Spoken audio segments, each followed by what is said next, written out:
विधान आपको निवेदन कर दूं। सबसे पहले तो मैं माला झोली के बारे में कहना चाहूंगा। माला झोली गोमुखी होनी चाहिए। ये गोमुखी, ये माला झोली का शास्त्रीय आधार पर आकार है और एकदम साइज वही है। इसी प्रकार से अब ये कहा जो अंडाकार माला आती है लोग लेते हैं वो निषिद्ध है। बहुत मिलावटें हुई हैं। माला झोली गोमुखी होनी चाहिए। आप पूर्वाचार्यों को देखेंगे उनके पास भी जो माला है वो गोमुखी है।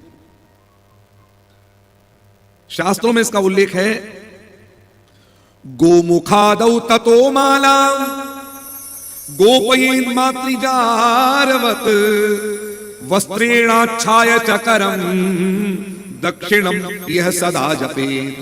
दक्षिण हाथ से गोमुखी माला झोली रख करके उसके अंदर माला रख करके जप करना चाहिए। बाएं हाथ से कभी जप नहीं करे, उल्टे हाथ से कभी जप नहीं करे। उल्टे हाथ से जो जप करता है उसको मदिरा पीने का पाप लगता है। उल्टे हाथ से जप नहीं करे। तो पहली बात तो माला झोली ये हो, ठीक। दूसरी बात, ये माला झोली संभवतः बाहर स्टॉल पे भी रखवा दी गई है, संभवतः उमाबाई ने तो प्राप्त की है। हाँ, तो ये बिल्कुल उसी आकार की जिसका जो शास्त्रों में आकार दे रखा है वो बोल करके। दूसरी बात, अब कहा कि अंडाकार क्यों चल गई, अच्छा वेस्टर्न टॉयलेट क्यों चल गया? लोगों को सुविधाएं चाहिए, सुविधाएं। अंडाकार में क्या सुविधा है? बोले उसके ऊपर ऐसी तनी रहती है, तो तनी रहने से क्या होता है? बोले गले में डाल लो, सुविधा है। आप समझ रहे हो? और जब चाहे जब करना हो तो यहीं पे जब करते रहो, सुविधा है। तो फिर हमने विचार किया चलो थोड़ी सुविधा हम भी दे दें। माला झोली में हमने ऐसा तना नहीं डाला क्योंकि वह निषिद्ध हो जाएगा, समझ रहे हैं, दोष आ जाएगा। तो हमने फिर क्या किया, इस माला झोली को रखने के लिए एक झोली और निर्माण कर दी। आ जाओ, आपको सुविधा ही चाहिए तो आइए। अब आप आराम से अपनी माला झोली में रख करके और अपनी इस माला को आराम से यहां रख करके और आप चल सकते हो। आपको जब जब करना हो निकाला, फिर जब कर लिया, फिर रखना हो फिर रख लिया। कंगारू जैसे अपने बच्चे को रखता है, कंगारू क्या दिक्कत है? तो अब सुनिए हमारी बात। माला जपने के लिए कभी अंगूठे से माला नहीं जपनी चाहिए। आजकल एक अच्छा हुआ निर्मला बाई ने छिपा लिया। हाँ, आजकल यह भी एक समस्या है। क्यों? ये यंत्र के आने पर हमारे हाथ में तुलसी आना छूट गया। तुलसी की माला से जप होता था, हमारे हाथ से तुलसी की माला का स्पर्श छूट गया। बोले क्यों? बोले यंत्र साथ में आ गया। अब किटकिट करते रहो। और ये किटकिट करने में आपका अंगूठा चल रहा है कि नहीं चल रहा? अंगूठा निषिद्ध है। कैसे माला जपी जाती है? बुरा ना मानो होली है। हाँ, आपने खूब कथा करी हो, खूब सुनी हो, लेकिन धर्मशास्त्र का पक्ष जीवन में आपको प्राप्त अभी तक नहीं हुआ। माला जपने का विधान हमेशा ये, आप इन उंगलियों को जोड़ लो, ये ठीक। अब देखिए, ये उंगली तो आपकी माला झोली से बाहर होगी, होगी कि नहीं होगी? ये आ गई माला झोली से बाहर उंगली, ये वाली उंगली बाहर आ गई, तो इसका स्पर्श तो होगा ही नहीं, ठीक। हाँ, अब आपको हम केवल सामने दिखाने के लिए बता रहे हैं। ये होता है सुमेरु, ये होता है सुमेरु, ठीक। आपने माला जपने से पहले मस्तक लगाया, अब आपने यहां से जप शुरू किया सुमेरु के आगे से, तो अब आपकी माला जो होगी वो जो उंगली हाथ में जो सबसे बड़ी उंगली है इससे बढ़ेगी। नहीं, अंगूठा केवल आधार के लिए है, आधार के लिए, अंगूठा बढ़ाने के लिए नहीं है। बस समझ, दोनों में अंतर है। ये देखो, इससे इससे इससे बढ़ेगी माला आगे। सबको समझ में आ रहा है ये माला जपने का विधान?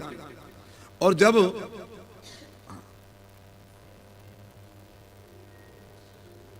इसी बड़ी उंगली से आप देखिए, बड़ी उंगली ही आगे बढ़ रही है। ये लो सीधा दिखाएं, ये लो उल्टा दिखाएं, ये लो यो दिखाएं, जैसा चाहो देख लो। आप देख रहे हैं बढ़ किससे रही है? ये दो उंगलियां जो हैं, जिसको रिंग फिंगर बोलते हैं और अंगूठा बोलते हैं, वो केवल उसको रखने का स्टैंड बन रहा है।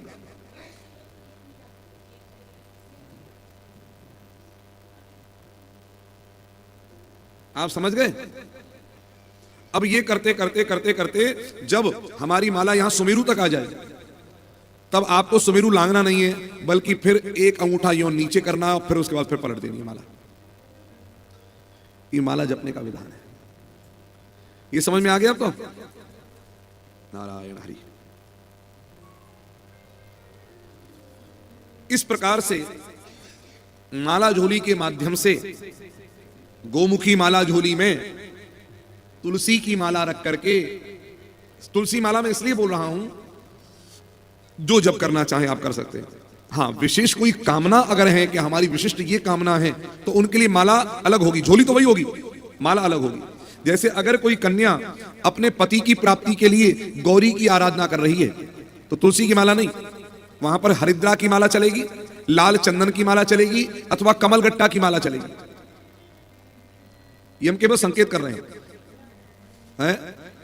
आप देख लो, हल्दी, हाँ, तो ये माला जपने का अपना अलग अलग विधान है। और भी है किस किस कामना से आप क्या कर रहे हैं, लेकिन एक स्टैंडर्ड होता है ना कि इस स्टैंडर्ड पर सारे काम हो जाएं, वो तुलसी की माला, उस स्टैंडर्ड पर सारे काम हो जाएंगे, वो भी अलग कामना के लिए, ठीक है ना। सबके अलग अलग हैं। जो शिव के उपासक हैं, शिव के भक्त हैं, जो शैव हैं, वो शंकर की आराधना करने वाले आराम से जपें, वो कोई दिक्कत नहीं। आप शंकर जी से पूछो आप किसको जपते हैं, हम तो शिव के उपासक शिव को जपेंगे, तो शिव किनको जप रहे हैं? शिव राम को जप रहे हैं, शिव कृष्ण को जप रहे हैं। ध्यान देना हमारी बात पर।